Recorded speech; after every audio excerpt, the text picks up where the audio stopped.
Medieval butchers understood something fundamental even without microscopes or germ theory. Meat spoils quickly, and preventing that spoilage required immediate action. Their preservation methods began the moment an animal was slaughtered, because every minute counted. The most critical technique was salting. Salt was so valuable in the medieval period that it was sometimes called white gold, and its role in meat preservation cannot be overstated. When salt is applied to meat, it draws out moisture through osmosis, creating an environment where bacteria cannot thrive.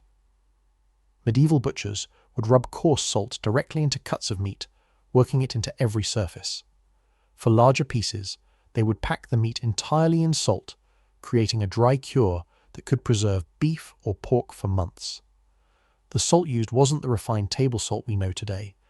Medieval salt was harvested from coastal salt pans, where seawater was evaporated in shallow pools or mined from underground deposits. This salt often contained additional minerals and impurities that, ironically, sometimes enhanced preservation by adding trace amounts of nitrates that helped prevent bacterial growth and maintain the meat's color. Smoking was another cornerstone of medieval meat preservation, and butchers developed this into a sophisticated craft. Smokehouses were common features in medieval towns, and butchers would hang cuts of meat in these structures where they would be exposed to smoke from smouldering wood fires for days or even weeks. The smoke accomplished several things simultaneously. First, it deposited compounds like phenols and formaldehyde onto the meat's surface, which acted as preservatives and antimicrobials. Second, the low heat from the smoking process slowly dried the meat, reducing its water content. Third, the smoke created a protective coating that sealed the meat's surface, preventing insects and airborne bacteria from contaminating it. Different woods imparted different flavors and preservation qualities. Oak, beech, and applewood were particularly prized. The butcher's skill lay in maintaining the right temperature, hot enough to preserve but cool enough not to cook, and the right amount of smoke exposure. A properly smoked ham could last 6 months or longer. Medieval butchers were masters of seasonal timing. The vast majority of animals were slaughtered in late autumn, typically around November.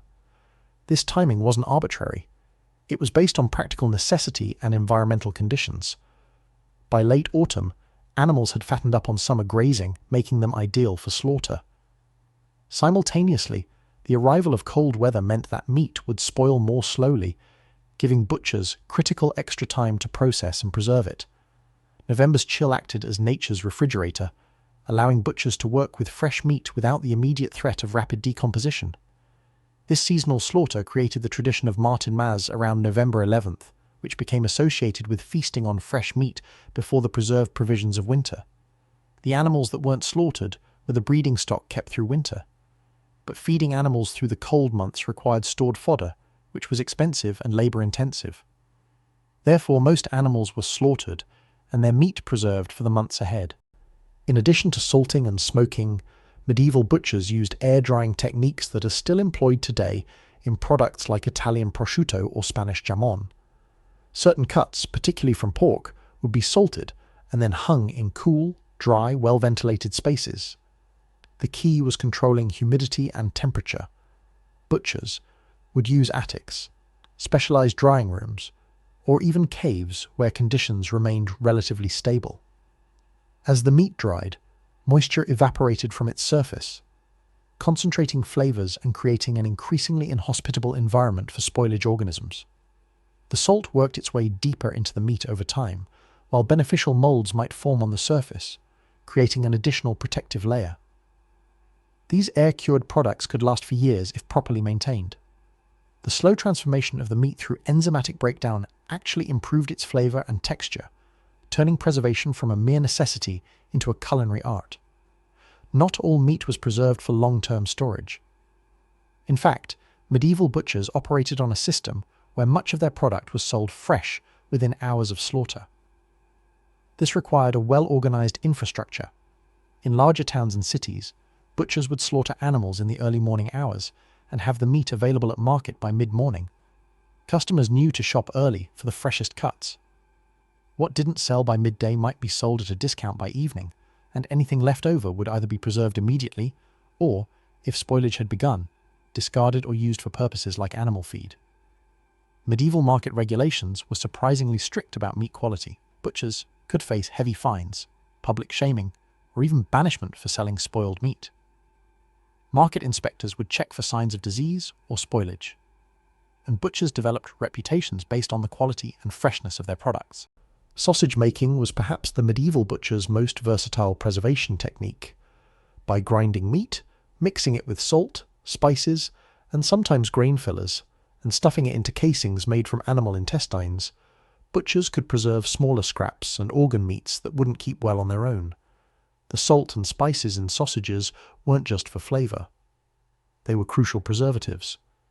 Pepper, which was expensive but widely used, had mild antimicrobial properties. Other spices like cloves, cinnamon, and coriander served similar purposes while also masking the taste of meat that was beginning to turn. Some sausages were meant to be eaten fresh within a day or two, while others were dried or smoked to create shelf-stable products. Dried sausages like salami developed during the medieval period, combining salting, drying, and fermentation to create products that could last for months without spoilage. Medieval butchers understood that animal fat was itself a preservative.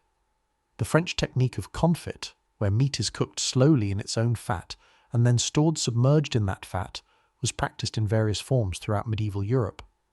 When meat is sealed beneath a layer of solid fat, oxygen cannot reach it, dramatically slowing bacterial growth. Pork, duck, and goose were particularly suitable for this method. The sealed pots of confit would be stored in cool cellars and could remain edible for months.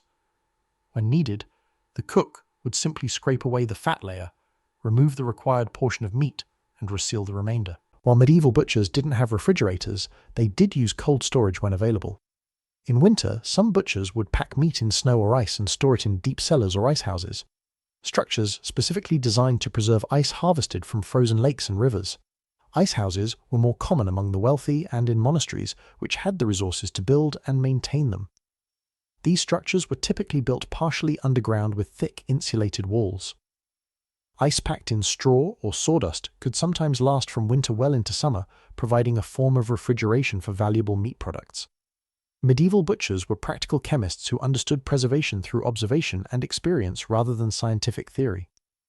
Their techniques, salting, smoking, drying, and strategic timing, were so effective that many remain in use today, not out of necessity, but because they create flavors we've grown to love. From bacon to ham to salami, our modern cured meats are direct descendants of medieval preservation methods. These butchers worked in an era where failure meant more than lost profit. It could mean hungry families or foodborne illness. Their success in feeding medieval society without modern technology stands as a testament to human ingenuity and the power of accumulated knowledge passed down through generations of craftsmen. If you found this deep dive into medieval food preservation fascinating, make sure to hit that like button and subscribe for more historical content that uncovers the ingenious solutions our ancestors developed to everyday problems. What other medieval trades or techniques would you like us to explore? Drop your suggestions in the comments below, and don't forget to ring that notification bell so you never miss an upload. Thanks for watching, and I'll see you in the next one.